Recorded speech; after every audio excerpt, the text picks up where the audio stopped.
प्रिय विद्यार्थियों, मैं डॉक्टर वंदना बर्मेचा, सह आचार्य हिंदी।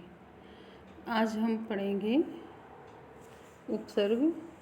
एक व्याख्यान पहले भी मैं उपसर्ग का भेज चुकी हूँ, जिसमें हमने ये देखा था कि उपसर्ग हिंदी में 3 प्रकार के हैं: संस्कृत तत्सम उपसर्ग, तद्भव उपसर्ग और आगत या विदेशी। तत्सम उपसर्ग के बारे में हम बात कर चुके थे। यहाँ हम बात कर रहे हैं उन उपसर्गों की जो कि संस्कृत में कुछ शब्द या शब्दांश जो प्रायः समास रचना के पहले भाग में आते थे, इतने अधिक प्रचलित हो गए कि उनके प्रयोग हिंदी में उपसर्गों की भांति होने लगे। जैसे अ का मतलब होता है निषेध, अब अज्ञान, अभाव, अहिंसा, असुंदर, अधर्म इत्यादि।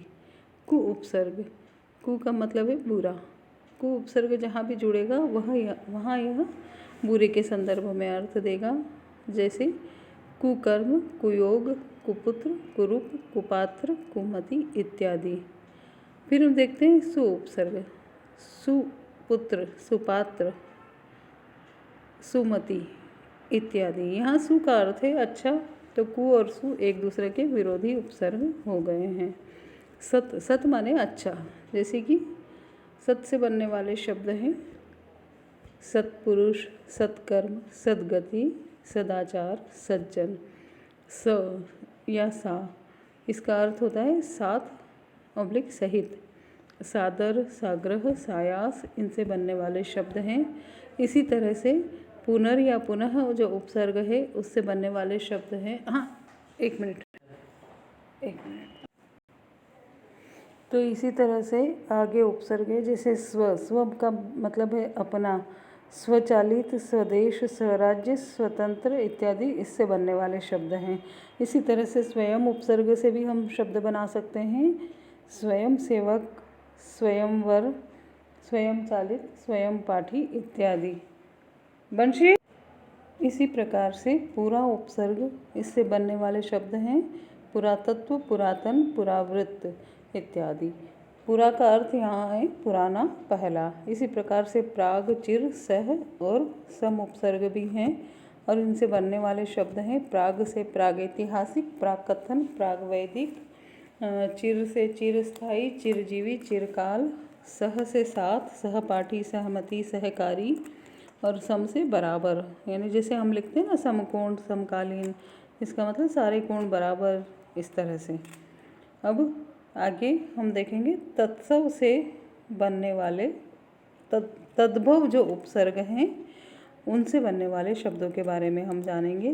तद्भव उपसर्ग मूलतः संस्कृत के तत्सम उपसर्गों से ही विकसित हुए हैं। इन्हीं को हिंदी उपसर्ग भी कहा गया है। कुछ प्रमुख तद्भव उपसर्ग जिनका हम अध्ययन कर लेते हैं। ये उपसर्ग है अ, उन, औ, क, नी, पर, सु, अध, दु, बिन, भर और चो। सबसे पहले देखते हैं अ उपसर्ग। वही अभाव या निषेध का अर्थ देता है। इससे बनने वाले शब्द हैं अनपढ़, अनजान, अनबोली, अनबोल, अचेत, अनमोल इत्यादि। फिर दूसरा उपसर्ग है उन। उन का अर्थ होता है कम, जैसे 49 मतलब 50 में एक कम उन उपसर्ग लगा दिया तो 59, 69, 39 इत्यादि। फिर अगला उपसर्ग देखते हैं हम औ।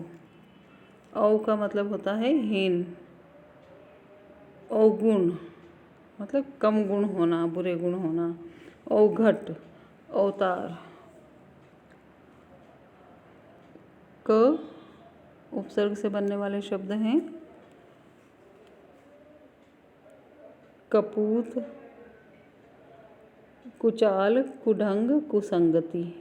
क का अर्थ यहाँ हो रहा है बुरा, तो पुत्र, बुरा पुत्र, चाल, बुरी चाल, इस तरह से। फिर नि उपसर्ग से बनने वाले शब्द। नि उपसर्ग के बारे में ये कहा गया है कि संस्कृत निर से विकसित हुआ है और रहित के अर्थ में प्रयुक्त होता है। मतलब इसका नि का अर्थ है रहित। शब्द हैं निहत्था, निकम्मा, निडर। इसी तरह से पर का मतलब होता है दूसरी पीढ़ी, पर उपसर्ग। परदादा, परपोता, परनाना। इसी तरह से अध, अध का मतलब होता है आधा।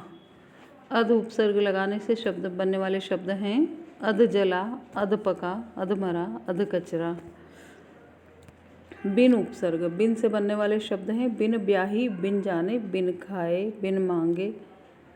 संभवतः विद्यार्थियों आप इन सबको पढ़ते हुए या सुनते हुए कुछ बोर अनुभव कर रहे होंगे, पर ये आपको याद करनी ही है, क्योंकि आप कोई भी आगे प्रतियोगी परीक्षा देंगे उसमें भाषा का पेपर अगर है, जैसा कि आमतौर पर होता ही है, तो आपको इन उपसर्ग प्रत्यय इन सब चीज़ों को याद करना ही होगा। तो इन्हें पढ़िए, याद रखिए और याद करिए। अब आगे जो उपसर्ग हम देखने जा रहे हैं वे हैं आगत या विदेशी उपसर्ग। वो उपसर्ग जो विदेशी भाषाओं से हिंदी में आए हैं। उपसर्ग हैं ब, बा, बे, बद, खुश, ना, गेर, ला, हम, हर, कम, दर और सर। अब इनसे इनके अर्थ और इनसे बनने वाले शब्दों को हम देख लेते हैं। याद भी आप करते चलिए, दिमाग में बिठाते चलिए। ब उपसर्ग से बनने वाला शब्द है, ब का अर्थ है के साथ या से। तो शब्द हैं बखूबी माने खूबियों के साथ, बदौलत, बगैर, बनाम। बा उपसर्ग है, बा का अर्थ भी वही है सा या से, साथ या से, बाकायदा, बाअदब, बावजूद। बे उपसर्ग है, इसका अर्थ है बिना, बेअदब, बेरहम, बेगुनाह, बेचैन। अगला उपसर्ग है बद, बद का अर्थ होता है बुरा। इससे बनने वाले शब्द हैं बदनाम, बदमाश, बदतमीज, बदचलन, बदकिस्मत इत्यादि।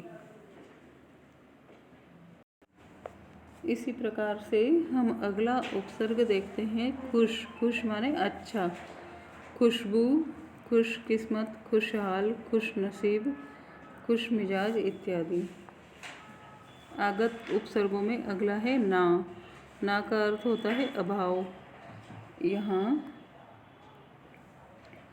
इससे बनने वाले शब्द हैं नालायक, नाकारा, नाराज, नासमझ, नाउम्मीद इत्यादि। गैर उपसर्ग भी है, नीचे डॉट लगा हुआ है, बिंदी नुक्ता जिसको हम कहते हैं, इसका अर्थ है भिन्न, गैर हाजिर, गैर कानूनी, गैर सरकारी, गैर ज़रूरी इत्यादि। ला उपसर्ग, ला का अर्थ होता है नहीं या अभाव। ला इलाज, लाजवाब, लापरवाह माने जिसका इलाज नहीं हो सकता है, जिसका कोई जवाब नहीं है या जो परवाह नहीं करता है। इसी प्रकार से बस 3-4 उपसर्ग और उनसे बनने वाले शब्द हम और देख लेते हैं। हर उपसर्ग है, हर का अर्थ होता है प्रत्येक, हर वक्त, हर हाल, हर दिल। हम उपसर्ग आपस में या साथ, हमराज, हम उम्र, हमदर्द, हमदम, हम शक्ल।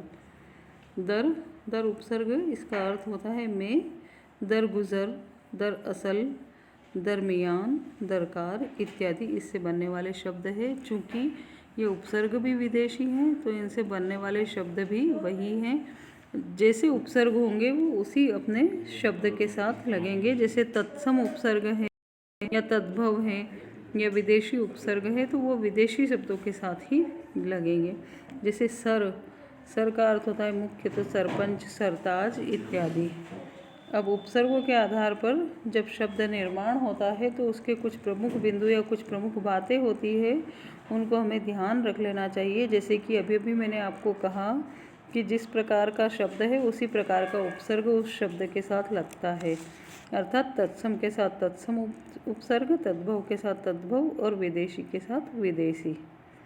कभी कभी क्या होता है कि कुछ उपसर्ग भाषा में प्रचलित हो जाते हैं तो साहित्यकार नए नए प्रयोग करने लगते हैं, तो भिन्न स्रोत के शब्दों के साथ भी प्रयुक्त हो जाते हैं, ये अपवाद है। फिर तीसरी बात ये ध्यान रखनी है कि संस्कृत में निषेधवाची अन उपसर्ग का रूप हिंदी में अन माने पहला अन है जो वह हलंत वाला है और हिंदी में अन के रूप में परिवर्तित हो जाता है वह। फिर चौथी बात यह है कि कुछ उपसर्ग ऐसे भी हैं जो परिवर्तित हो जाते हैं, तो उनको भी आपको पढ़ लेना है। कहीं कहीं एक उपसर्ग एक से अधिक अर्थों में भी प्रयुक्त हो जाता है। ठीक है, इसी के साथ धन्यवाद। अगले व्याख्यान में हम फिर मिलते हैं। आप पढ़ते रहिए, सुनते रहिए।